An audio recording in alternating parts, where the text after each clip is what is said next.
En los últimos años, muchos católicos como Santiago Alarcón han ganado seguridad repitiendo argumentos que suenan bíblicos. Se presentan como sólidos y se defienden con mucha convicción. Lo que tú haces se llama manipulación. No, te voy a mostrar que el que está manipulando sos vos. Frases como no es adoración, es veneración. Postrarse no es idolatría. Dios mandó hacer imágenes. O el cielo tiene una liturgia que justifica lo que practicamos dentro de la Iglesia Católica Romana. Pero la pregunta clave sigue siendo la misma. ¿Eso es realmente lo que enseña la palabra de Dios? En este video voy a refutar directamente los argumentos falsos del catolicismo romano utilizados para justificar la veneración de imágenes. No, sin mentiras. Fíjate lo que... Mostrame nuevamente el diccionario Strong.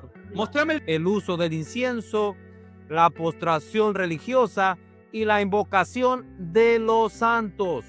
No con opiniones personales, ni con tradición acumulada, sino con la escritura, contexto y coherencia teológica. Vamos a examinar si la distinción entre adoración y veneración existe realmente en el texto bíblico. Si el ejemplo del arca del pacto prueba lo que muchos afirman.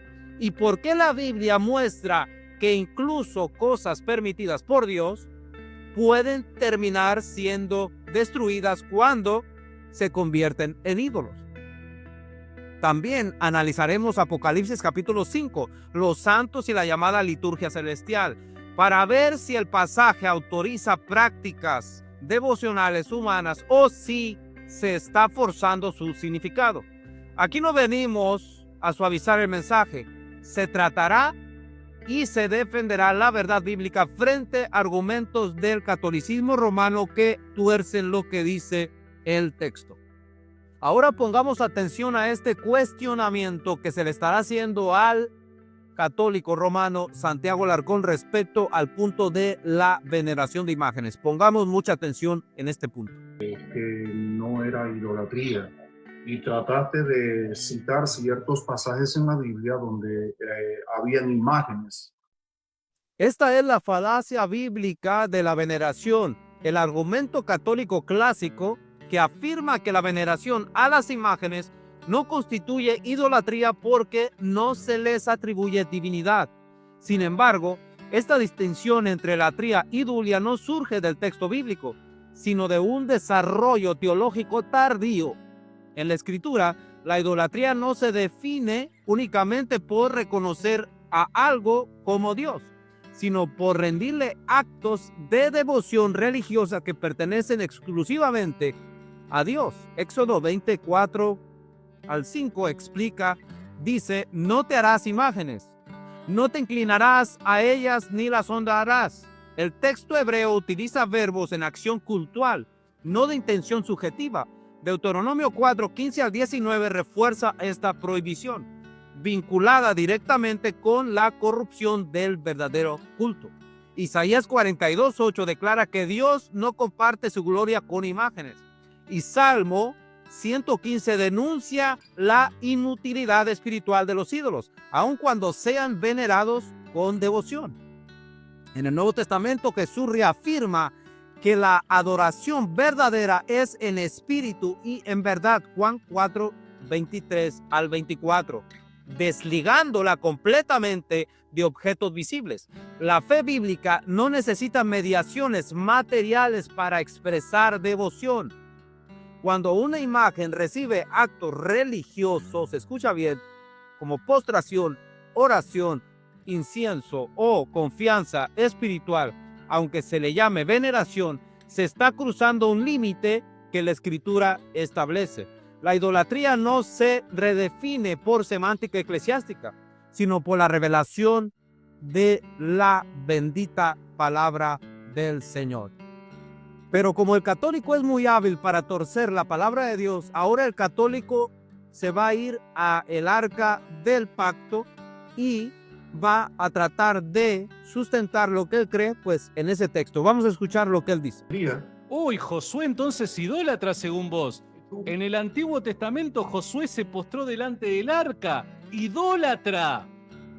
Vean nada más que torcedura. El uso de Josué postrándose ante el arca del pacto como justificación de la veneración moderna es un error hermenéutico grave. Josué 7:6 describe una postración ante Dios, no ante un objeto como receptor del culto.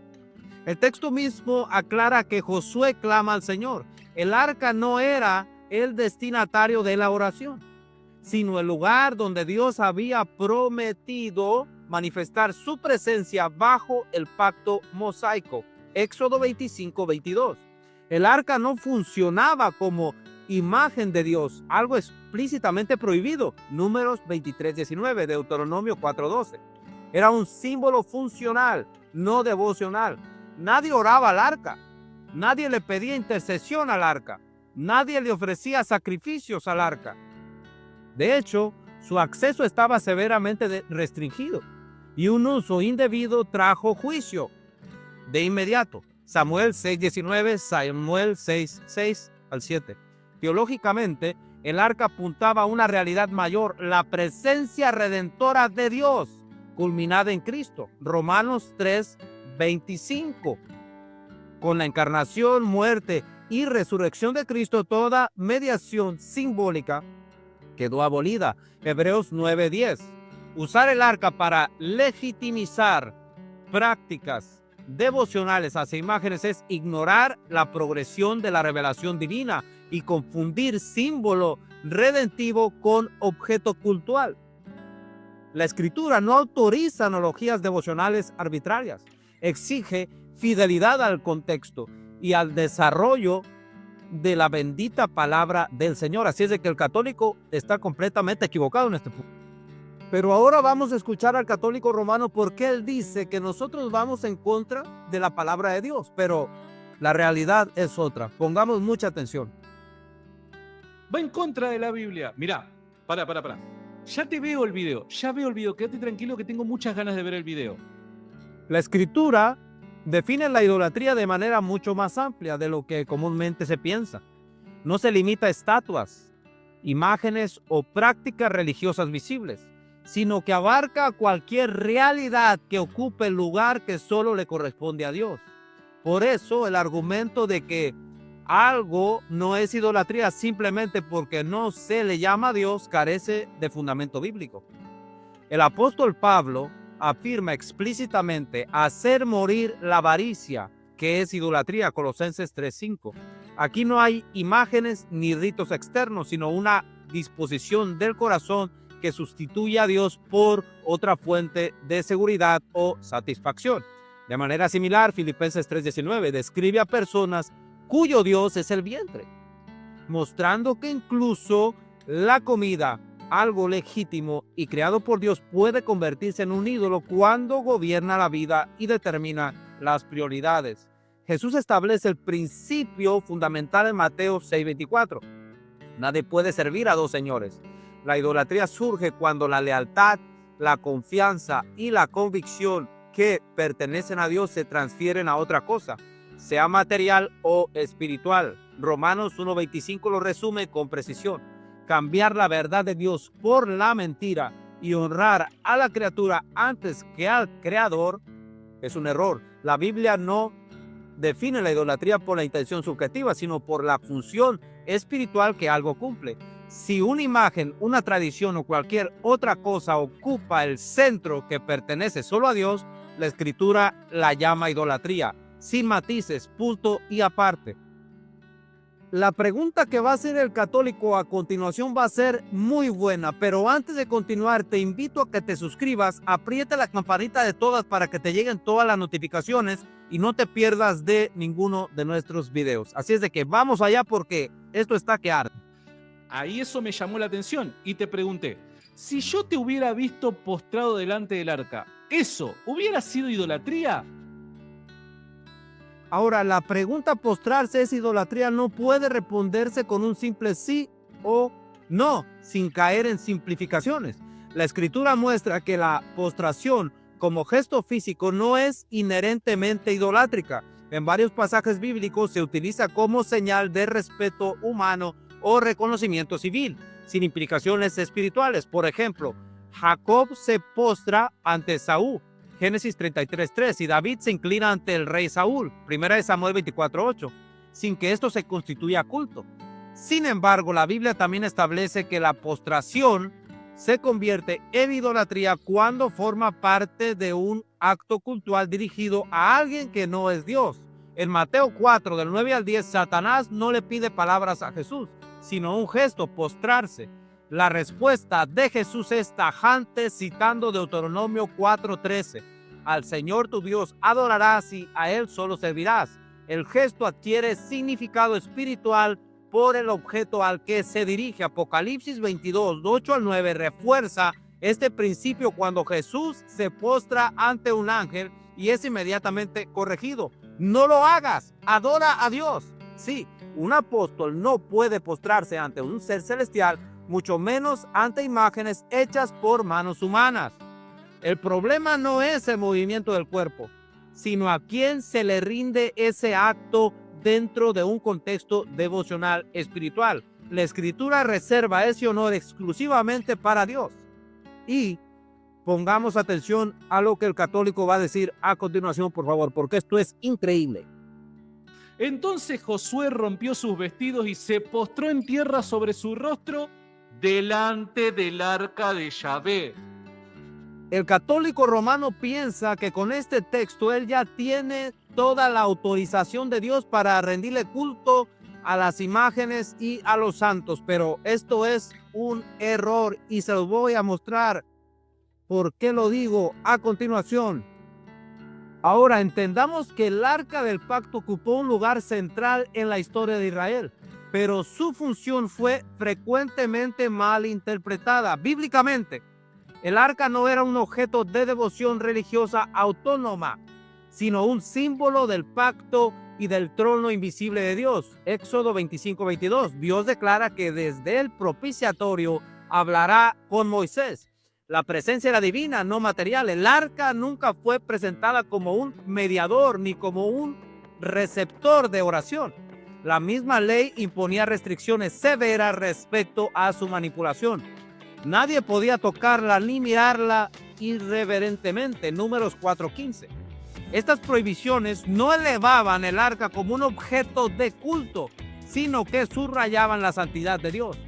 Cuando Israel intentó usarla como amuleto religioso en 1 Samuel 4, creyendo que garantizaba la victoria, Dios permitió su captura, demostrando que su poder no estaba contenido en el objeto. Teológicamente, el arca apuntaba a una realidad futura, sí, a la obra expiatoria de Cristo en la cruz del Calvario. Romanos 3:25 emplea el término hilasterion para describir a Cristo como el verdadero propiciatorio.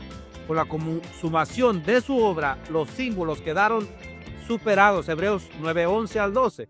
Usar el arca para justificar prácticas devocionales hacia objetos visibles dentro del catolicismo romano ignora su función tipológica y confunde símbolo redentor con objeto de culto, un completo error que comete el catolicismo romano.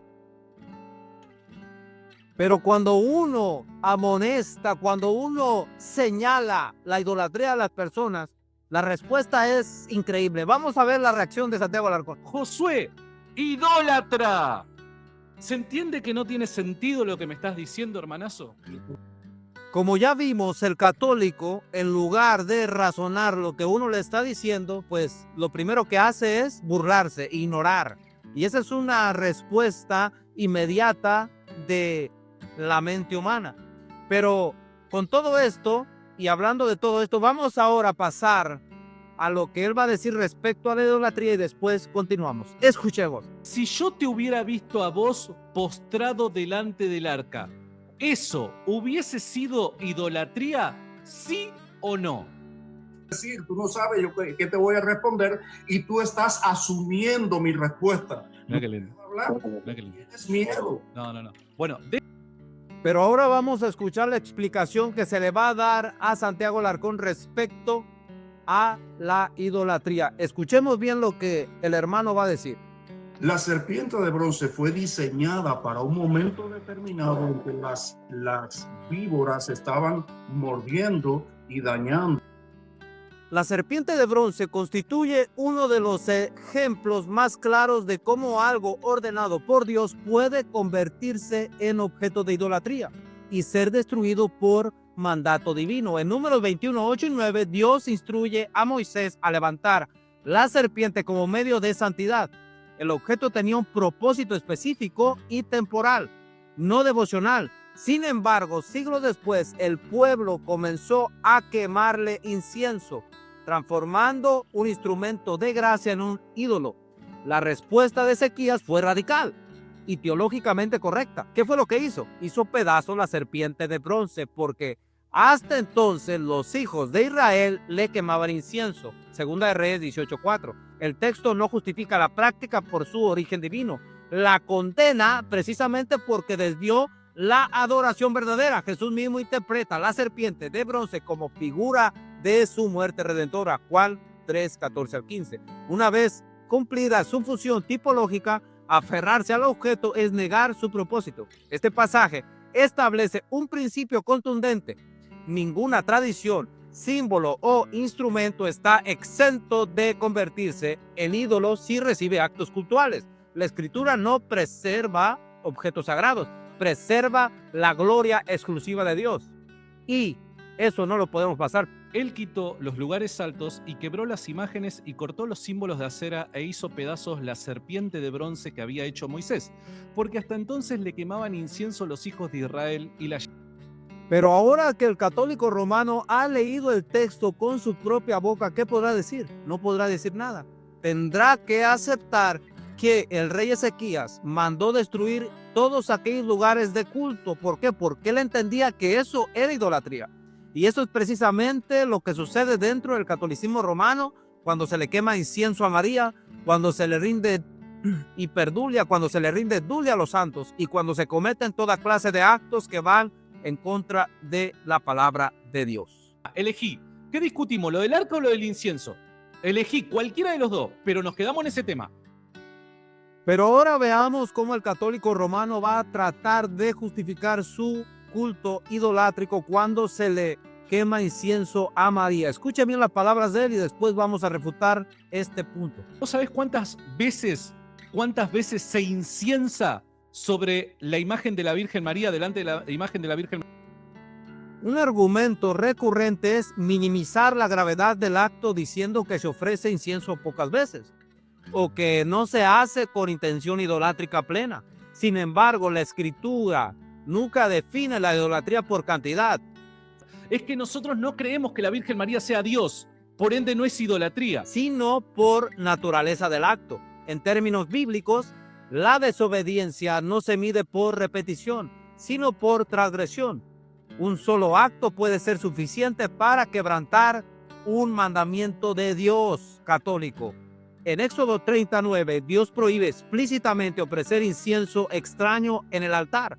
No se trata de frecuencia, sino de exclusividad.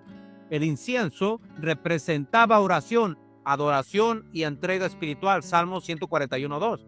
Ofrecerlo fuera del marco establecido por Dios era una violación directa de su santidad.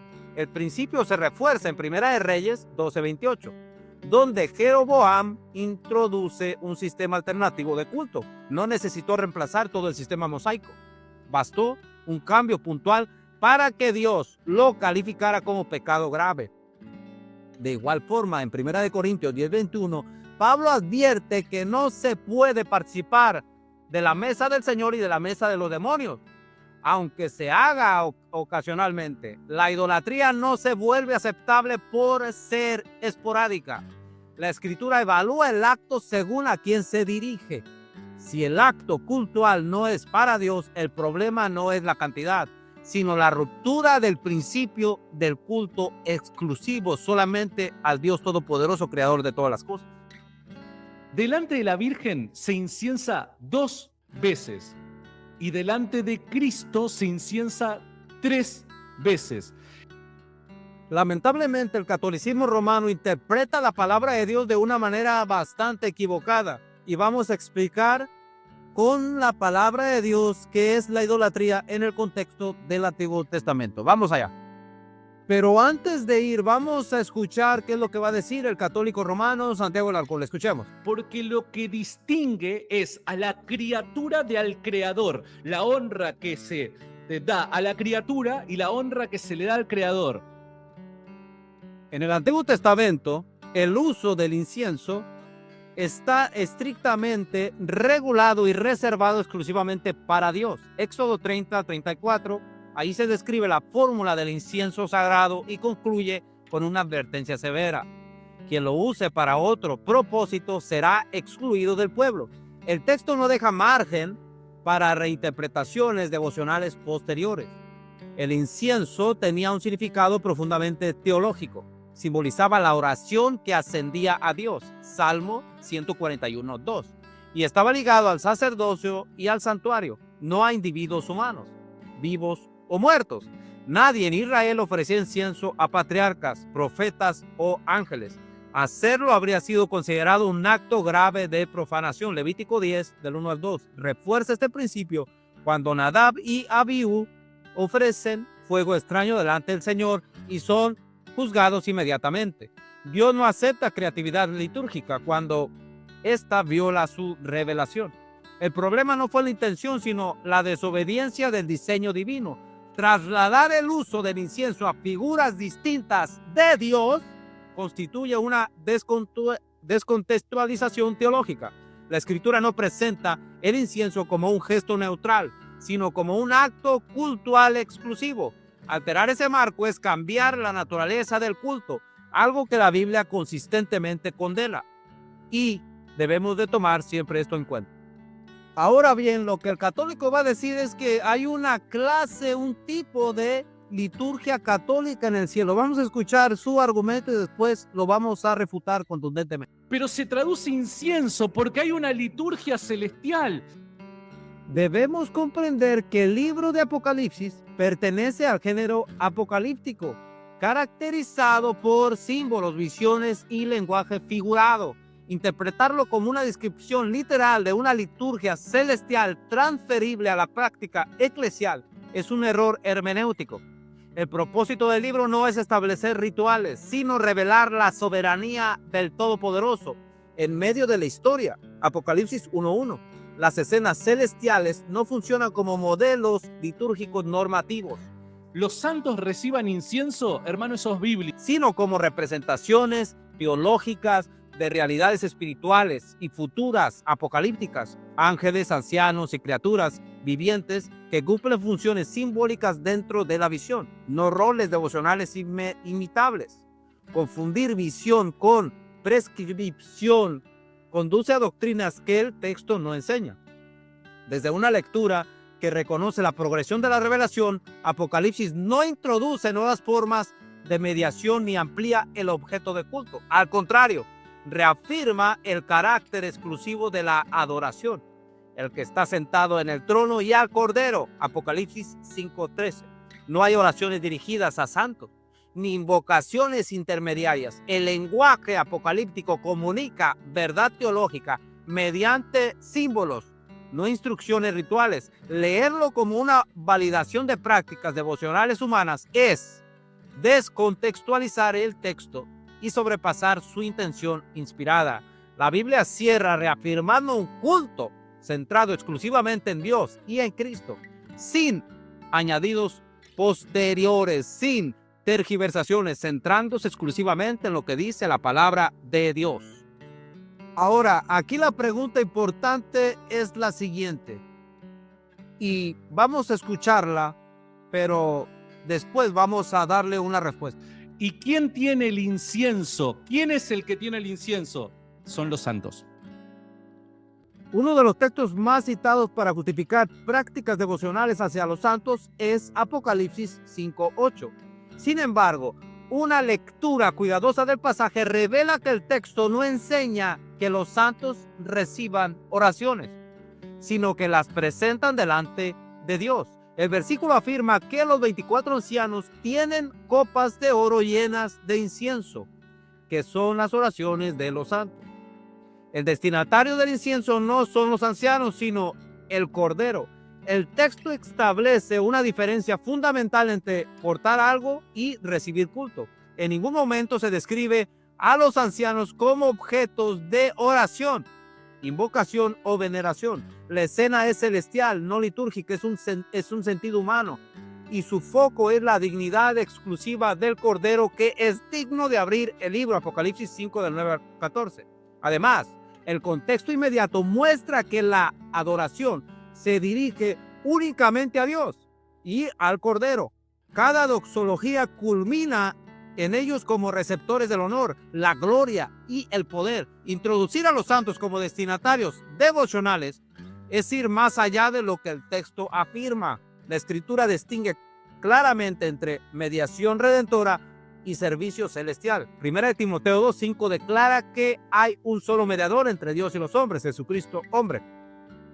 Apocalipsis 5 no contradice esta verdad, la reafirma mediante imágenes simbólicas que exaltan al Cordero, no a los santos, no a María, no a Pedro, sino a Cristo, solamente a Él. Pero el católico, cuando se le confronta, se pone agresivo, se pone bravo, se pone molesto. Vamos a ver qué es lo que pasa y después vamos a continuar. No, sin mentiras.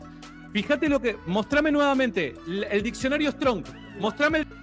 Y eso es precisamente lo que sucede cuando no tienes argumentos. En este video se refutaron los argumentos utilizados por el catolicismo romano y por los apologistas para justificar la veneración de imágenes, demostrando que no tienen fundamento bíblico, sino que provienen de la tradición católica posterior. La Biblia no hace una distinción práctica entre veneración y adoración cuando existen actos cultuales dirigidos a objetos o criaturas. Se explicó que la postración no siempre es idolatría, pero sí lo es cuando forma parte de una devoción religiosa, como ocurre en la práctica dentro del catolicismo romano. El arca del pacto nunca fue un objeto de culto. La serpiente de bronce, aunque fue ordenada por Dios, fue destruida cuando el pueblo la convirtió en ídolo, estableciendo un precedente claro contra la veneración de objetos. También se mostró que el anciano presentaron incienso delante de Dios, pero que solamente se lo presentaron a Dios y nunca se les presentó a los santos o ancianos que estaban ahí, y que su uso hacia santos es una descontextualización. Apocalipsis 5 no enseña que los santos reciban oraciones, sino que ellos la presentan delante de Dios. Y el lenguaje apocalíptico no establece una litúrgica celestial que respalde las prácticas de la Iglesia Católica. La conclusión es clara: el culto pertenece únicamente a Dios. Y cuando la práctica religiosa contradice la Escritura, debe ser corregida, debe ser anulada, porque nosotros somos sola Escritura y debemos de obedecer a Dios antes que a los hombres. Si este video ha sido de bendición, por favor, te invitamos a que te suscribas, aprietes la campanita de todas, compartas este video y nos sigas para más contenido como este. Gracias, te bendecimos en el nombre de Jesús. Hasta la próxima. Amén y amén.